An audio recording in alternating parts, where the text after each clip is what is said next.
It was the second week of December when my mom's annual holiday text came through, same time it always did, like clockwork. Christmas dinner will be at our place this year, 6 p.m. sharp. Please bring dessert or wine. Love you. And just like every other year, I stared at the message longer than I should have, debating whether or not to respond. It wasn't that I hated Christmas. Honestly, I used to love it. I loved the quiet hum of carols in the background, the smell of cinnamon and clove, the way snow softened everything. But ever since my divorce 6 months ago, I hadn't exactly felt like decking the halls. And spending 3 hours in a room with people who treated my personal life like tabloid gossip didn't sound like the warm, festive family gathering Mom liked to imagine it was. My name's Owen. I'm 34, live just outside of Cincinnati, and until recently, I was married to a woman named Danielle. We met in college, stayed together through the job changes, the house purchase, the early career chaos, the whole picture. Until one day, that picture cracked. No cheating, no scandal. Just quiet detachment and the slow, unspoken realization that we wanted very different lives. The divorce was mutual, respectful, and as clean as it could have been. But try telling that to my brother, Nate. Nate's 2 years older, and if you ever meet him, you'll know within 5 minutes. He's the kind of guy who introduces himself with a firm handshake and a humble brag, usually about his new SUV, his golf handicap, or the team he manages at work, which, as far as I can tell, consists of 2 interns and a guy named Mike who never answers emails. Growing up, he was always louder, bolder, and way more charming in that brash, punch-you-on-the-shoulder kind of way. And our parents loved it. My mom used to call him her firecracker. I was her thinker. Translation: he caused the chaos, and I cleaned it up. So when I showed up at Christmas dinner last year newly single and not in the mood for small talk, I expected a few awkward moments. Maybe a passive-aggressive comment from Aunt Lisa about how marriage is hard work, or one of the cousins asking if I was seeing anyone new yet before I'd even taken off my coat. What I didn't expect was Nate deciding to turn me into the punchline of the night. The first hour or so was mostly tolerable. My mom had decorated the dining room like she was hosting a Hallmark special. Gold-rimmed china, tall white candles, garlands wrapped around every banister. Everyone acted nice enough. I made small talk with my cousin Julia about her new dog, helped my niece tie her shoe, laughed at the usual stories Dad told even though I'd heard them 100 times. Nate and his wife, Brittany, arrived late as usual, sweeping in with the breeze and the smell of expensive perfume. Brittany kissed everyone on the cheek like we were all extras in a French movie and made a big show of unwrapping the dessert she brought, some overpriced bakery item in a box with gold lettering. I didn't have time to bake, she said with a fake little pout. But this has real Madagascar vanilla. Nate caught my eye from across the table and grinned. How's bachelor life, little bro? He said loud enough for a few heads to turn. I gave him a tight smile. Fine, I said. Quiet. He laughed. I bet it is. I tried not to let it get to me. That was Nate's way. He liked being the center of attention, liked poking fun when he thought he could get a laugh. I used to be able to brush it off. But something about the smug tone in his voice, like he was proud of being married, proud that I wasn't, rubbed me the wrong way. I went back to my drink, hoping that would be the end of it. But of course it wasn't. Dinner was a blur of mashed potatoes, turkey, and passive tension. Every time I thought we'd moved on, Nate would circle back. At one point, he asked if I'd thought about trying one of those apps, like I was a sad, lonely uncle who needed to be pitted.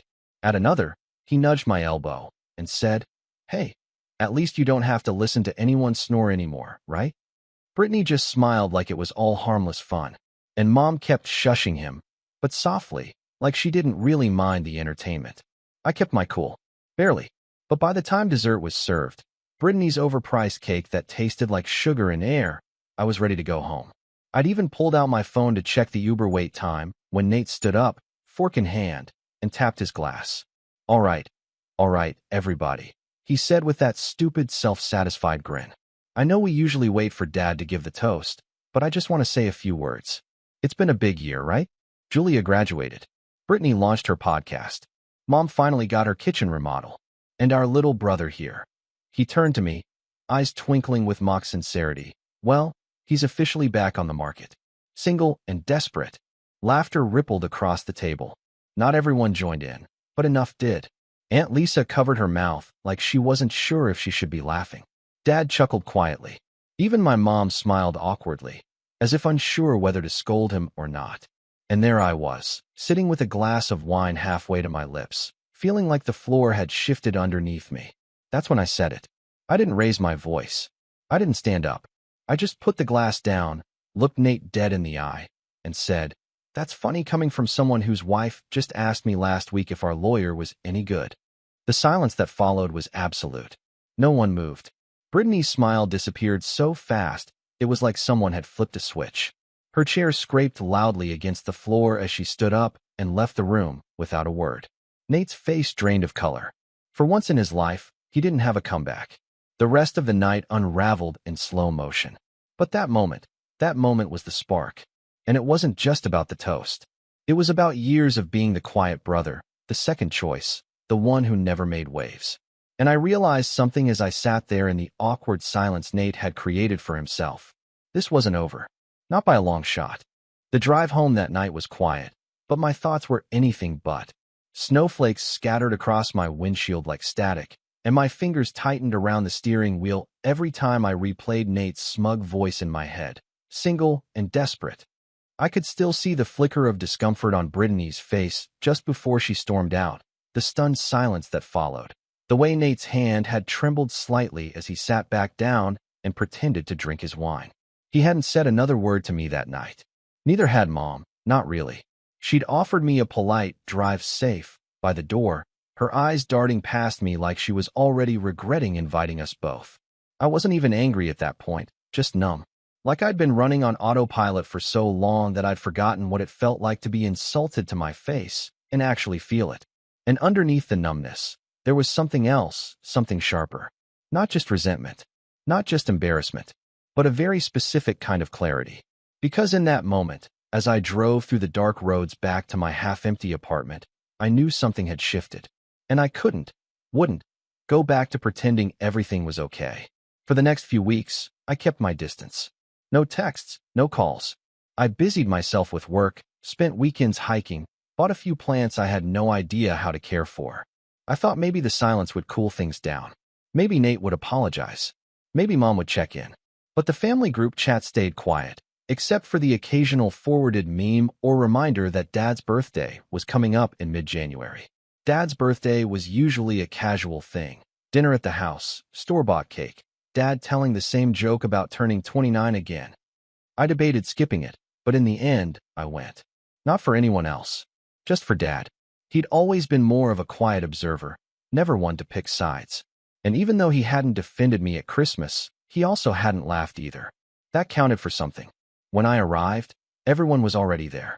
Nate was on the couch with a beer in hand, legs spread like he owned the place. Brittany wasn't with him. Instead, he was flanked by my cousin Liam and some guy I didn't recognize, talking loudly about a new investment opportunity. Mom was in the kitchen plating chicken tenders like it was a five-star entree. She looked up when I walked in and offered a smile that didn't quite reach her eyes. "You made it," she said. I said I would. I handed her the bottle of red wine I'd brought and stepped back, waiting for the usual awkward pause. She took it without comment, then turned to the oven, mumbling something about the rolls burning. Dinner was tense, but not in the obvious way. It was the kind of tension that sits under your skin, where every smile feels a little too forced and every question sounds like a test. Nate barely looked at me the whole time, but he made a point to bring up Brittany's absence. "She's out of town," he said when someone asked. "Needed a break." Liam snorted. "From what, your ego?" Everyone laughed, except Nate. His smile faltered for a second, and his eyes flicked toward me like he thought I'd orchestrated the jab. I didn't respond. I just kept eating my chicken tenders and pretending I wasn't watching him unravel. After dinner, we gathered in the living room for cake and gifts. Dad opened a new sweater, a book he'd already read, a box of golf balls. Then Nate stood up and handed him a large, gift-wrapped envelope. "This," he said with dramatic flair, "is something special." Dad opened it slowly, and inside was a glossy brochure, a printout of a vacation rental in the Smoky Mountains. Nate grinned. "I rented a cabin for you and Mom for a week in February. Full spa access. King suite. Mountain view." Mom gasped. "Oh, Nate." Dad looked touched, genuinely. I even felt a pang of warmth for a second, until I saw Nate glance at me out of the corner of his eye, just long enough to see if I noticed. And that's when it hit me. This wasn't about Dad. It never was. This was about control, about performance, about reminding everyone who the real success in the family was. He didn't just want to be the golden child. He wanted me to know it, to sit in silence while everyone clapped and cooed over his generosity. Later, as everyone was saying goodbye, Mom pulled me aside in the hallway. Her voice was low, conspiratorial. "I know your brother can be impulsive," she said, as if Nate was a toddler who threw Legos when he got upset. "But you kind of ambushed him on Christmas. That wasn't fair." I blinked. Ambushed? She lowered her voice further. "That comment about Brittany, that was over the line. You embarrassed him." I let out a bitter laugh. "He called me single and desperate in front of the entire family. But I'm the one who embarrassed him." She gave me that look, the one I'd gotten 100 times as a kid when Nate broke something and I got blamed for escalating. That soft, tired expression that said, "Why can't you just let it go?" "I'm just saying," she whispered. "He's going through a lot. Brittany's been distant. It's been hard on him." I stepped back. "So instead of dealing with his marriage, he mocks mine for entertainment?" She didn't answer. And just like that, something cracked. I left without saying goodbye to Nate, or Mom, or anyone else. The drive home was colder this time. Emptier. Because now I knew, really knew, where I stood. Over the next month, things only got worse. Word got back to me through my cousin Julia that Nate had been telling people I was spiraling after the divorce. That I lashed out because I couldn't handle being alone. That I'd made up the thing about Brittany just to stir drama. It was like he'd built an entire redemption arc for himself. The loyal husband who'd been publicly humiliated by his bitter, unstable little brother. But what really pushed me over the edge wasn't what he said. It was what he did. It happened at my apartment one Saturday in late February. I'd just gotten back from the grocery store when I found a white envelope slipped under my door. No stamp, no return address. Just my name, Owen, written in thick black marker. Inside was a wedding invitation. Nate and Brittany. Renewal of vows. March 17th. I stared at the date for a long time, then at the gold embossed card. It looked expensive, dramatic, like something out of a bridal magazine. The kind of thing people threw when they wanted to reset after a rough patch. But that wasn't what made my stomach twist. It was the note scribbled on the back in Nate's handwriting. "Hope you can make it this time. Don't forget to bring a +1 inch." That was it. No apology. No attempt at peace. Just another punchline. Another performance. And it wasn't just a reminder that I was alone. It was a challenge. A dare. Like he wanted to see how far he could push before I snapped. Well, he was about to find out. Because if Nate wanted a show, I was finally ready to give him one. And this time, I wasn't going to play the quiet brother anymore. I don't remember dropping the invitation. I just remember looking down and seeing it on the floor, face up, mocking me from where it had landed. Renewal of vows. It read in elegant cursive, like some twisted celebration of gaslighting. Nate and Brittany, recommitting to each other in front of the same family he'd humiliated me in front of, while making sure I got a front row seat. A few weeks earlier, I might have crumpled that invite, tossed it straight into the trash, and curled up with a bottle of wine and whatever half-decent movie was trending on Netflix. But something had changed. It's funny. I always thought hitting rock bottom would feel dramatic, like a breakdown or some kind of explosion. But for me, it was quieter, like standing in an empty room after a storm. The walls are still there, but something's gone. Some warmth, some illusion. I stared at that envelope for hours. I didn't cry. I didn't rage. I just sat with it, thought about everything. Christmas dinner, Dad's birthday, Mom cornering me in the hallway, telling me I was the problem. Nate's little smirk when he handed over that expensive trip. The knowing glance. The casual cruelty of someone who's always believed he was the main character and I was just background noise. And I realized something. I'd spent my whole life trying to be the bigger person, the one who didn't cause a scene, the one who swallowed hurt and called it maturity. And where had that gotten me? Alone. So no, I wasn't going to throw the invite away. I was going to keep it, tape it to the fridge if I had to. A reminder, a deadline. And from that moment on, I quietly started building myself back up. First, I stopped checking the family group chat. Not just ignoring it, I left it. I didn't announce it, didn't make a scene. Just disappeared. Let them wonder. Then I got serious about my apartment. It had always felt temporary, like I was squatting in a space I didn't earn.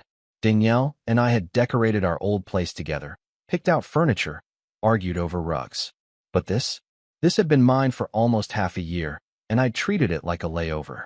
So I painted the walls, got rid of the couch that sagged in the middle, ordered bookshelves, filled them with novels I'd always meant to read, hung up prints. Nothing fancy, just little things that made it feel like me. And for the first time since the divorce, I stopped walking through my door and feeling like I was waiting for something to end. Work was next. I was a UX designer for a mid-sized software company. Nothing glamorous, but solid. For months after the split, I'd been coasting, doing the bare minimum, turning off my camera during Zoom meetings, letting my coworkers carry the energy. But in March, I volunteered to lead a pitch for a new client. It wasn't assigned to me. I wasn't expected to take it, but I did, and it felt good, like stretching a muscle I'd forgotten I had. The project was for a mental health app, and I found myself caring more than I expected to. I spent late nights tweaking layouts, researching accessibility features, rewriting content until it didn't just sound friendly, it sounded real. When we presented it, the client asked to meet me personally to thank me for getting it. And that moment, that quiet recognition, it meant more to me than any holiday toast or forced compliment ever had. And then, there was April. A friend of mine, Hannah, someone I hadn't seen much since college, reached out to grab coffee. She'd seen a few UX articles I'd shared on LinkedIn and wanted advice for a nonprofit she was working with. Nothing major, she said, just a few design tweaks. We met up at a small cafe downtown, and what I expected to be a 1-hour favor turned into a 3-hour conversation about everything from typography to Taylor Swift's latest album. She was sharp, funny, direct in a way that made me feel both challenged and seen. We didn't talk about the divorce.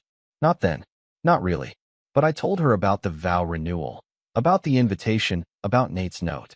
And instead of pity, she just said, "That's a power move disguised as sentiment. Don't give it the power." Something shifted after that. We started texting, then grabbing lunch, then, slowly, cautiously, spending real time together. It wasn't romantic at first, just steady. A reminder that there were people who didn't define me by what I'd lost. And maybe the biggest surprise of all, I started running. At first, it was just to burn off the restless energy.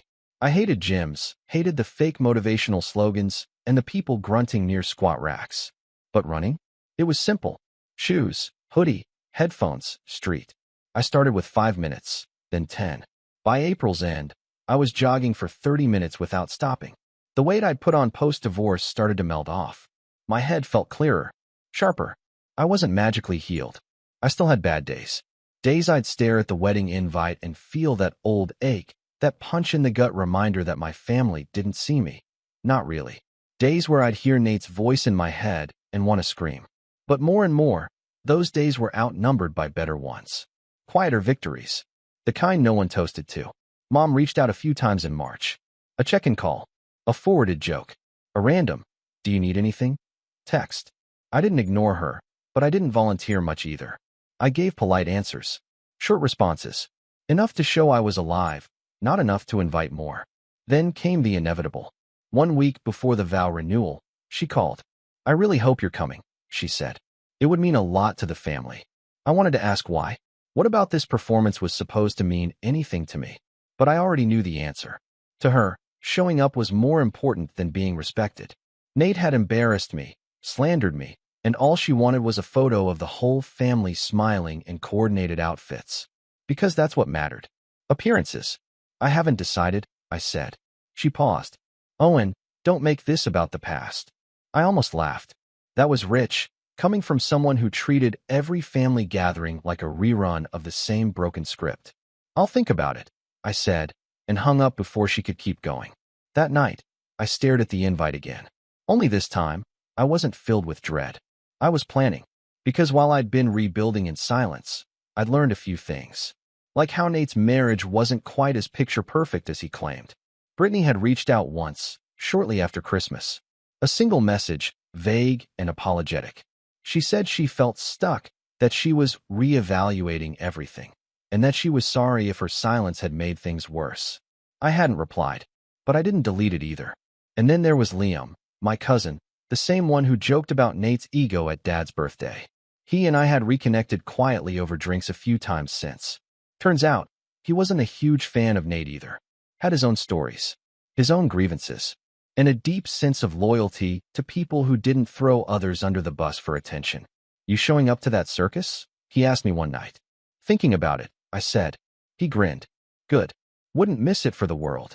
By the time the week of the vow renewal arrived, I had a suit dry cleaned, my beard trimmed, and an unexpected sense of control I hadn't felt in years. I didn't know exactly what was going to happen at that event, but for once, I wasn't walking in blind. I wasn't walking in alone, and I definitely wasn't walking in quietly.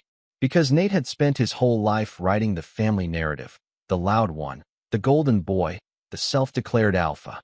But what he didn't realize was that sometimes the quiet one is just waiting for the right moment to speak. And my moment? It was coming fast. The day before the vow renewal, the sky over Cincinnati looked like a movie set, clouded, heavy with the promise of rain, but holding back just enough to keep the air tense. I remember standing by my window that morning, coffee in hand, watching the wind toss the branches outside like they were agitated with secrets. I felt calm. Too calm, maybe. But there was a strange steadiness in me, like my body finally caught up to something my mind had already decided weeks ago. I'd spent nearly 3 months rebuilding, physically, emotionally, mentally, and in that time, the idea of revenge had evolved. It wasn't about humiliating Nate anymore. Not directly, at least. It was about disrupting the story he had written for himself. The one where I was just the sad little brother in the background, alone and overlooked. The one where he played the leading man in every family narrative. No, this time, I'd be the one writing the script. It started subtly. A few well-placed conversations. Quiet check-ins. I wasn't going to do anything loud. No shouting match. No drinks thrown in faces. I wanted something smarter. Sharper. I'd been talking to Liam more frequently. Partly because I genuinely liked him, and partly because he had a front-row seat to Nate's carefully curated world. One evening, about 2 weeks before the renewal, we were at this dim bar near downtown, and I finally asked him something I'd been chewing on for a while. "Do you think Nate really knows how bad things are with Brittany?" Liam raised an eyebrow. "What do you mean?" "I mean, she texted me back in January. After everything. Just one message, but it wasn't exactly the kind of thing a happily married person sends." He looked thoughtful for a second, then took a sip of his beer and said, "Honestly, I don't think he knows anything outside his own echo chamber." I nodded. "Do you think she'd talk to me again?" Liam gave me a long look, then pulled out his phone. "Don't ask me. Ask her." He didn't even hesitate. Just sent a text right then and there, casually letting Brittany know I might be reaching out. And just like that, the last piece slid into place. The next afternoon, I met Brittany for coffee. A public place. Neutral ground. She arrived in oversized sunglasses and a trench coat, like she was meeting a journalist for a scandalous interview. But when she pulled them off, she looked tired. Not sad. Not angry. Just exhausted. Like someone who'd been pretending too long and forgotten what her real face looked like. "I wasn't sure you'd reach out," she said. "I wasn't sure you meant it." She smiled. "Touché." We sat down, and I didn't waste time. I told her I wasn't here to make things worse. That I wasn't bitter. That I didn't want to rehash what Nate said or how she reacted. What I wanted, honestly, was context. And maybe some clarity. She sighed and looked down at her latte. "It's been bad for a while," she said quietly. We were already on rocky ground when he made that toast. I think part of him was trying to prove something. That he still had the upper hand. That he still looked like the guy who had it all figured out. I didn't say anything. She looked up at me. "I was never angry at you." "Embarrassed?" "Yeah, but not because of what you said. Because of what it exposed." I let her sit with that. Let it breathe. She stirred her drink. "You know, the renewal was my idea. But not for the reason you think. I wanted it to be our last performance. A final act. I told myself, if things didn't change after this, I was walking away." My eyebrows lifted. "Does he know that?" She laughed. "Nate? Please. He thinks this is a victory lap." That's when I realized. This wasn't just about me anymore. Nate hadn't just underestimated me. He'd underestimated everyone around him. Brittany, Liam, probably even Mom. He assumed the roles we played were permanent. That we were all happy to orbit around his little son. But people change. And stars burn out. The more Brittany and I talked, the clearer it became. We didn't need to destroy Nate. We just needed to expose him. Let the truth slip through the cracks of his perfect image until it collapsed on its own. And the vow renewal? That was the perfect stage. We didn't hatch some big master plan. We didn't need to. All it took was a little honesty. A few nudges. Some well-placed conversations in the right corners. A strategic comment. A slow reveal. Let the audience connect the dots. The next few days were quiet. Calculated. I told Liam what I'd learned. He told me he'd noticed the same things. Brittany growing more distant. Nate clinging harder to control. We decided to show up together. Two solo attendees with nothing to prove and everything to observe. Then I picked out my suit. It was navy, clean-cut, slightly tapered at the waist, something Danielle would have called dangerously understated. I paired it with a charcoal tie, polished shoes, and the smallest smirk I'd ever worn in public. The kind that says, "You have no idea what's coming." Hannah texted that morning. "Hannah, still breathing?" "Barely," I replied. "Remember, it's just a room full of people who've never seen you at full power." I paused, then typed, "You're coming, right?" She didn't answer right away. But 30 minutes later, she sent a photo. She was wearing a wine-red dress and heels that looked like a threat. Her caption just said, "Save me a seat." I smiled. I hadn't planned on bringing a date. But something about walking into that venue with someone who didn't come from that world, someone who only knew me, not as Nate's little brother, felt important. The renewal was held at this high-end event hall on the edge of town. It had fake Grecian columns, too much marble, and a fountain in the lobby that smelled vaguely of chlorine and roses. When I stepped inside, it felt like I was walking into a play mid-performance. Everything was posed. Smiles too wide, dresses too tight, laughter too loud. And at the center of it all, Nate. He was wearing a tux like he'd rented it from James Bond's personal tailor. Hair slicked back, grin plastered on like he'd been rehearsing it in the mirror. When he saw me, something flickered in his eyes. Surprise, maybe. Annoyance. I couldn't tell. But his smile didn't waver. "Look who decided to crawl out of exile," he said, clapping a hand on my shoulder. I matched his tone.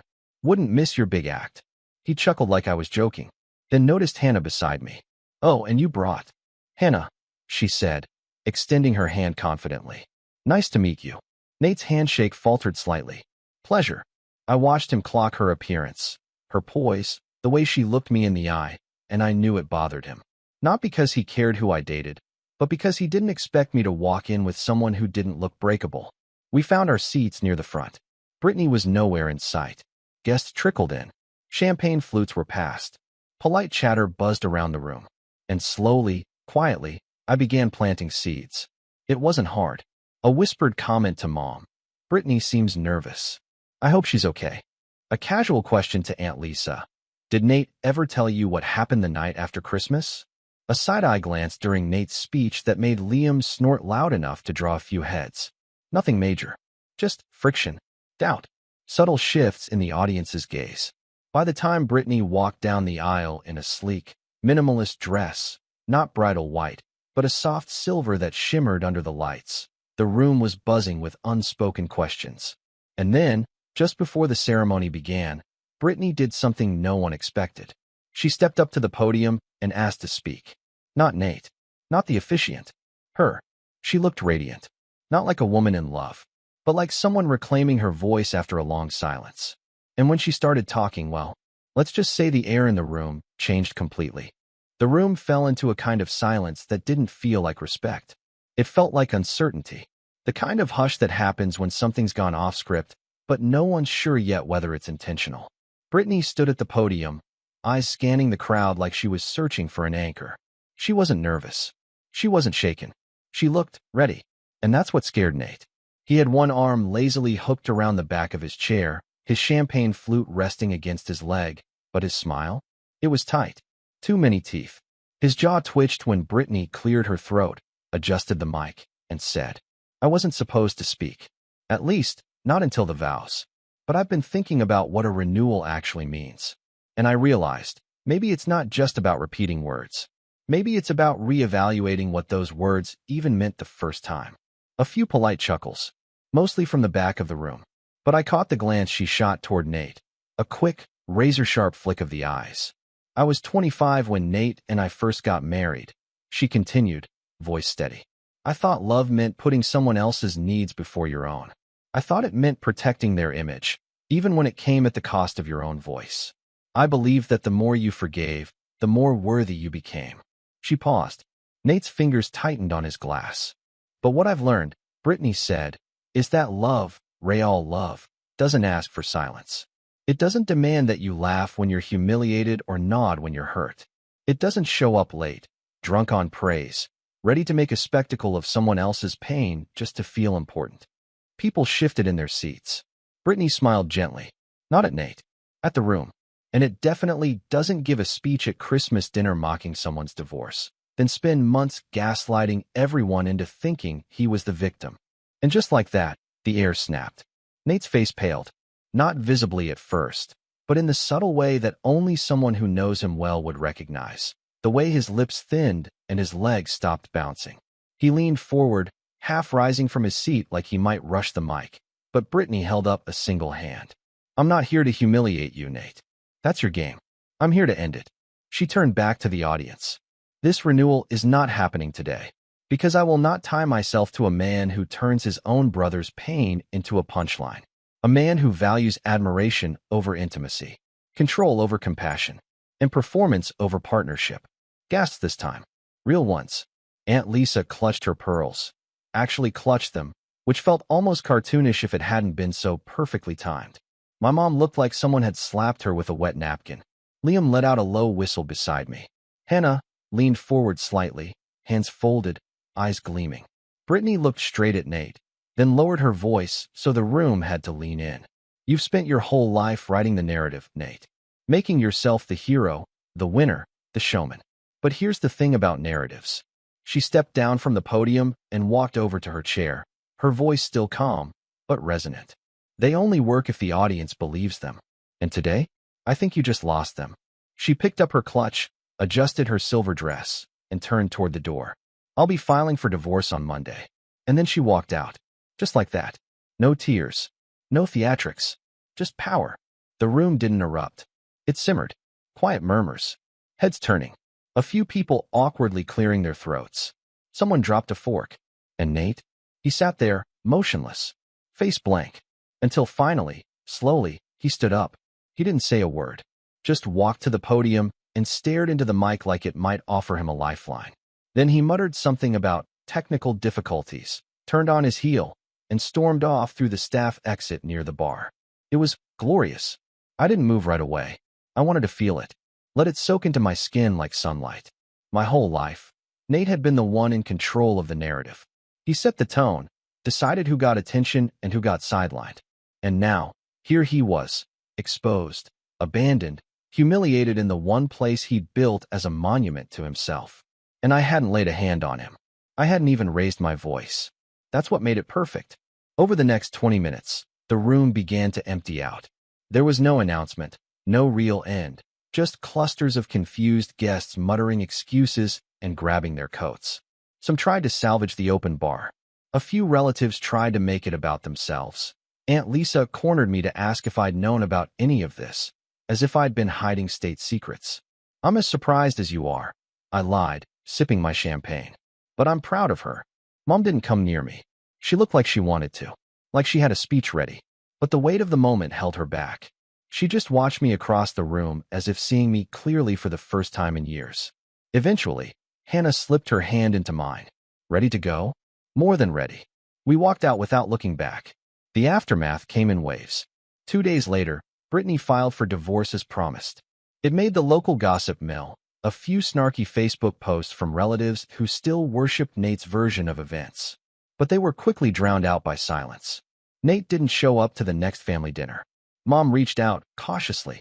She apologized in her way, not with the words I wanted, but with a long email about re-examining her own blind spots and wanting to do better. I didn't reply right away. I needed time. But the apology came. That was enough for now. Dad, ever the quiet one, called me a week later. He didn't say much. Just, son, that was something else. I saw you. Really saw you. And I'm proud. I don't think he's ever said that to me directly before. Liam and I stayed close. We grabbed beers, made jokes, laughed about how no one saw it coming, not even us. I found out later that he'd filmed Brittany's speech on his phone. Not to post, not to weaponize, just to remember. Because, as he put it, moments like that, they matter. As for Hannah and me, we started dating officially 2 weeks later. It was slow, intentional, no pressure. Just two people who'd both rebuilt something quietly inside themselves and were finally ready to share it. One night, we were sitting on my couch, and she looked over and said, "You know, I think you needed all of this. Not just the divorce, not just the drama, but the pause. The moment where everything collapsed so you could see what needed rebuilding." I nodded. "Yeah, I think I did too." She tilted her head. "Do you regret anything?" I thought about that for a long moment. "No," I said finally. Because for the first time, I didn't just survive the story. I rewrote it. It's been 6 months now. Nate tried to reach out once. A vague text about grabbing a drink and clearing the air. I left it on read. Not because I hate him, but because I finally stopped needing his validation. That was the real revenge. Not Brittany's speech. Not the fallout. Not the stunned faces in the audience. It was the simple fact that I no longer lived in his shadow. I'd stepped into the light, and I stayed there. He always thought he was the main character, until the audience started clapping for me instead.